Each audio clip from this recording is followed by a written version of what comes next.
परमात्मने नमः। कृष्णं वंदे जगद्गुरु। हर हर महादेव फ्रेंड्स, जय श्री राधे। फ्रेंड्स, हम सभी आज श्रीमद् भगवद गीता के 14वें अध्याय का महात्म और अध्याय का श्रवण करेंगे। उसके पूर्व हम सभी प्रेम से भक्ति पूर्वक प्रभु श्री हरि और माता हरिप्रिया के श्री चरणों में नमन करते हुए एक श्लोक मंत्र का पाठ करेंगे।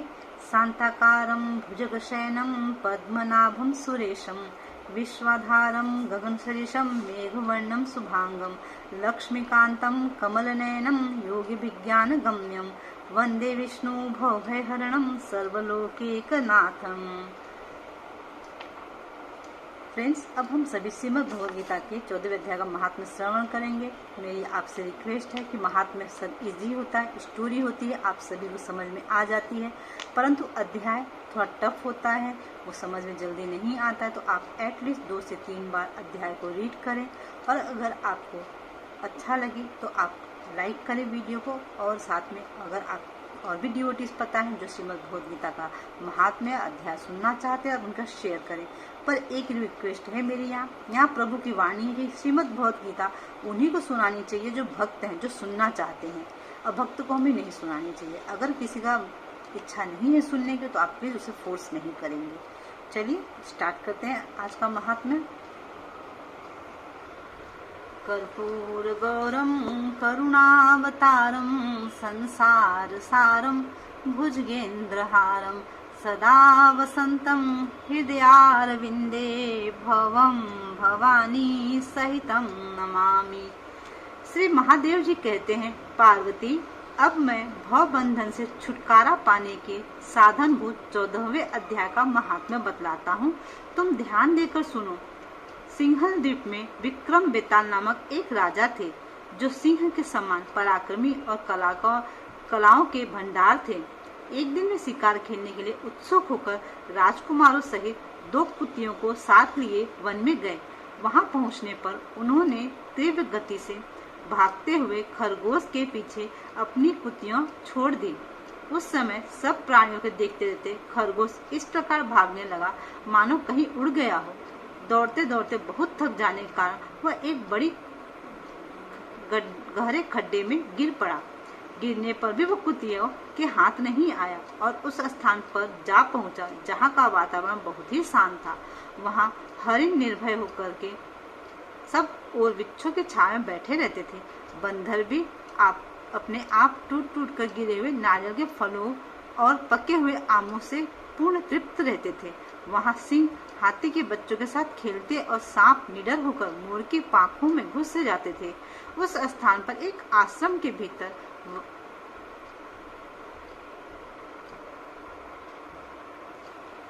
वत्स नामक मुनि रहते थे जो जितेंद्रिय एवं शांत भाव के निरंतर गीता के 14वें अध्याय का पाठ किया करते थे।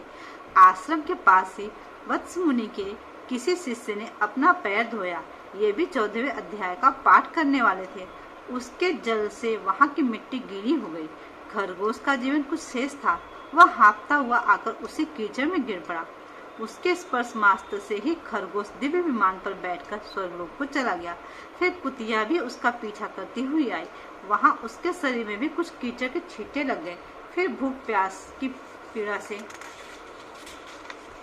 रहित वो कुतिया का रूप त्याग कर उसने दिव्यांगना का रमणीय रूप धारण कर लिया तथा गंधर्वों से सुशोभित दिव्य विमान पर आरूढ़ हो वह भी स्वर्गलोक को चली गई।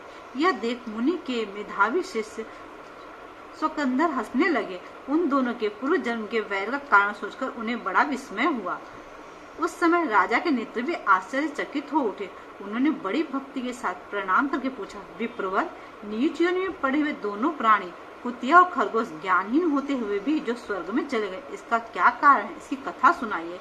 शिष्य ने कहा, भूपाल, इस वन में वत्स नामक ब्राह्मण रहते हैं। वे बड़े जितेंद्रीय महात्मा हैं। गीता के 14वें अध्याय का सदा जप किया करते हैं। मैं उन्हीं का शिष्य हूँ। मैंने भी ब्रह्म विद्या में विशेषज्ञता प्राप्त की हुई है। गुरुजी की ही भांति मैं भी 14वें अध्याय का प्रतिदिन जप करता हूँ। मेरे पैर धोने के जल में लौटने का यह खरगोश कुतिया के साथ ही स्वर्गलोक को प्राप्त हुआ। अब मैं अपने हंसने का कारण बताता हूँ। महाराष्ट्र में प्रत्युदुक नामक महान नगर है। वहाँ केशव नाम का एक ब्राह्मण रहता था जो कपटी मनुष्य में अग्रगण्य था। उसकी स्त्री का नाम विलोभना था। वह स्वच्छंद विहार करने वाली थी। इससे क्रोध में आकर जन्म भर के वैर को याद करके ब्राह्मण ने अपनी स्त्री का वध कर डाला और उसी पाप से उसको खरगोश की योनि में जन्म मिला। ब्राह्मण भी अपने पाप के कारण कुतिया हुई। श्री महादेव जी कहते हैं, यह सारी कथा सुनकर श्रद्धालु राजा ने गीता के 14वें अध्याय का पाठ आरंभ किया। इससे उन्हें परम गति की प्राप्ति हुई। फ्रेंड्स, ये था श्रीमद् भगवद गीता के 14वें अध्याय का महात्म्य। ओम श्री परमात्मने नमः। मित्रों, अब हम सभी 14वें अध्याय का श्रवण करेंगे। उसके उपरांत श्री कृष्ण भगवान बोले, हे अर्जुन, ज्ञानों में भी अति उत्तम परम ज्ञान को मैं फिर भी तेरे लिए कहूँगा कि जिसको जानकर सब मुनिजन इस संसार से मुक्त होकर परम सिद्धि को प्राप्त हो गए हैं। हे अर्जुन, इस ज्ञान को आश्रय करके अर्थात धारण करके मेरे स्वरूप को प्राप्त हुए पुरुष सृष्टि के आदि में पुनः उत्पन्न नहीं होते हैं और प्रलय काल में भी व्याकुल नहीं होते हैं, क्योंकि उनकी दृष्टि में मुझ वासुदेव से भिन्न कोई वस्तु नहीं है ही नहीं। हे अर्जुन, मेरी महत ब्रह्म रूप प्रकृति अर्थात त्रिगुणमयी माया संपूर्ण भूतों की योनि है, अर्थात गर्भाधान का स्थान है और मैं उस योनि में चेतन रूप बीज को स्थापन करता हूँ। उस जड़ चेतन के संयोग से सब भूतों की उत्पत्ति होती है। हे अर्जुन, नाना प्रकार की सब योनियों में जितनी मूर्तियाँ अर्थात शरीर उत्पन्न होते हैं, उन सबकी त्रिगुणमयी माया तो गर्भ को धारण करने वाली माता है और मैं बीज को स्थापन करने वाला पिता हूँ। हे अर्जुन, सत्व गुण, रजोगुण और तमोगुण ऐसे ही प्रकृति से उत्पन्न हुए तीनों गुण इस अविनाशी जीवात्मा को शरीर में बांधते हैं। हे निष्पाप, उन तीनों गुणों में प्रकाश करने वाला निर्विकार सत्व गुण तो निर्मल होने के कारण सुख की आसक्ति से और ज्ञान की आसक्ति से अर्थात ज्ञान के अभिमान से बनता है। हे अर्जुन, राग रूप रजोगुण को कामना और आसक्ति से उत्पन्न हुआ जान। वह इस जीवात्मा को कर्मों की ओर और उनके फल की आसक्ति से बांधता है। और हे अर्जुन, सर्वदेहाभिमानियों के मोहने वाले तमोगुण को अज्ञान से उत्पन्न हुआ जान। वह इस जीवात्मा को प्रमाद, आलस्य और निद्रा के द्वारा बांधता है, क्योंकि हे अर्जुन, सत्वगुण सुख में लगाता है और रजोगुण कर्म में लगाता है तथा तमोगुण तो ज्ञान को आच्छादन करके अर्थात ढक के प्रमाद में भी लगाता है।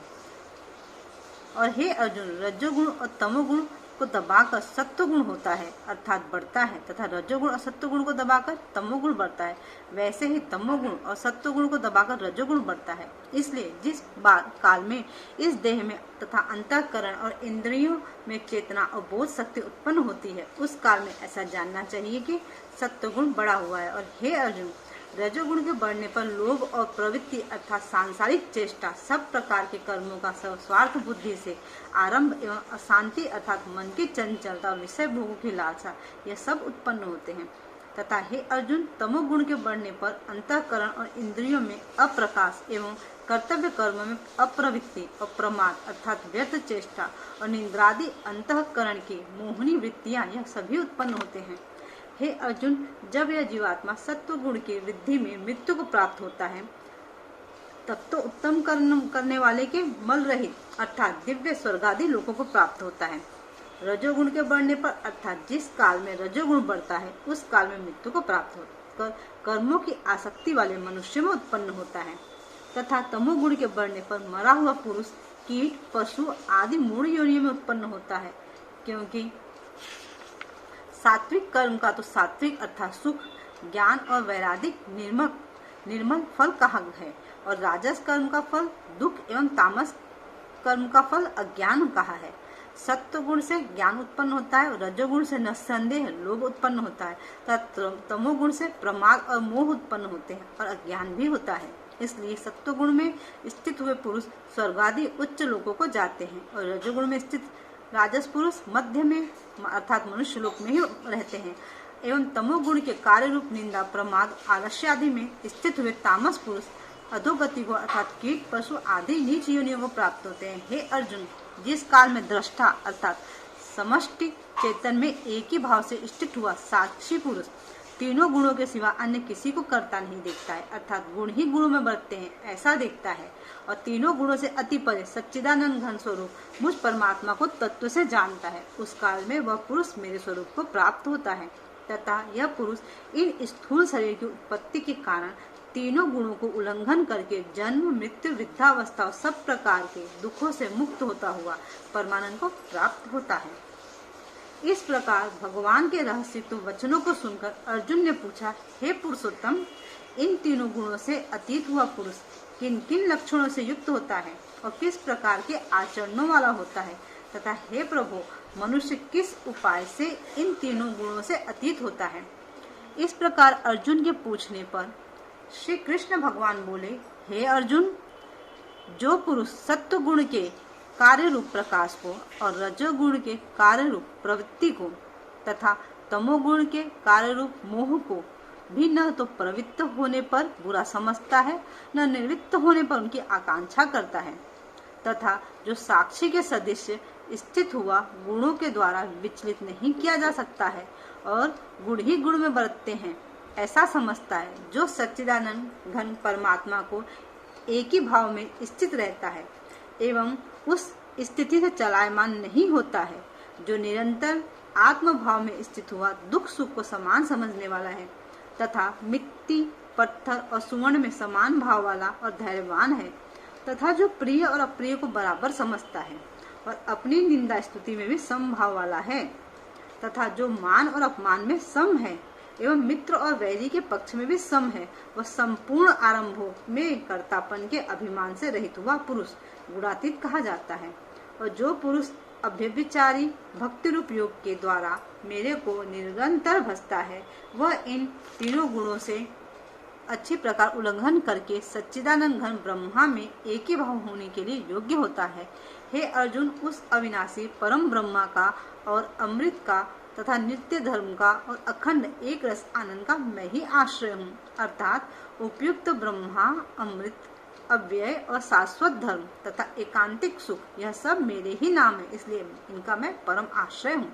इति श्रीमद् भगवद गीता रूपी उपनिषद एवं ब्रह्म विद्या तथा योग शास्त्र विषय श्री कृष्ण अर्जुन के संवाद में गुणत्रय विभाग योग नामक 14वां अध्याय। फ्रेंड्स, यहाँ भगवान ने हमें गुण बताए हैं। 3 टाइप के गुण होते हैं, सात्विक कर्म, फिर राजस और एक तामसी। तो जो जिनकी प्रवृत्ति होने पर सपोज किसी की डेथ हो रही है, अगर उसकी डेथ होते समय उसके जो सात्विक गुण है तो वो जब उसकी डेथ होगी तो उसको स्वर्गलोक को मिलेगा। अगर किसी का मन जो है राजस गुण में लगा हुआ है, राजसी स्वभाव का है, तो मनुष्य लोक में आएगा। कोई तामसी स्वभाव का है, आलसी है, प्रमादी है, तो उसका जन्म कहाँ होता है? उसका जन्म कीट पशु पक्षी के रूप में होता है। यहाँ पे भगवान ने ये भी हमें बता दिया कि आप किस प्रकार के गुणों को लेकर के अगर कर्म करते हैं और कैसे कर्म करते हैं, आपको जन्म कैसे मिलता है। और भगवान ने यहाँ अंत में ना एक चीज बोली है कि देखिए, हम सभी ना सब प्रकार के कर्म करते हैं। ऐसा कोई नहीं है संसार में ना कि जो राजस, तामस या फिर सात्विक कर्म ना करे। हमें तीनों गुण प्रभावित करते हैं, क्योंकि हम सब भी जीवन जी रहे मनुष्य, हम सबको, यहाँ तक कि देवी देवताओं को भी तीनों गुण प्रभावित करते हैं, पर वो समय समय पर करते हैं। और हमारा कर्म बनता है कि हम अपने कर्म अच्छे करें और सात्विक कर्म करने की कोशिश करें, या फिर हमसे जो भी कर्म हो, सात्विक, राजस, तामस, हम सब कर्म सोचे ना प्रभु ही करा रहे हैं, प्रभु को ही अर्पित है। जब हम इस भावना से भगवान को याद करते हैं ना कि सब कुछ प्रभु ही प्रभु है, जो हो रहा है अच्छा बुरा, सुख दुख, निंदा, और कोई हमारी अगर बड़ाई कर रहा है, सब कुछ प्रभु ही प्रभु कर रहे हैं, तब देखिए भगवान के प्रति भक्ति बढ़ती है और हमें तब पता चलता है प्रभु क्या है, और तब प्रभु हमारे समीप होते हैं, तब प्रभु की कृपा हम पर होती है। बस यही है सार। चलिए नेक्स्ट वीडियो में फिर मिलेंगे। अगर आपको वीडियो पसंद आती है तो प्लीज़ लाइक करें, कमेंट करना ना भूलें। अगर आपकी कोई क्वेश्चन है तो आप वो भी कर सकते हैं, और शेयर भी करें अपने फ्रेंड्स डिवोटीज़ के साथ में। हर हर महादेव, जय श्री राधे फ्रेंड्स।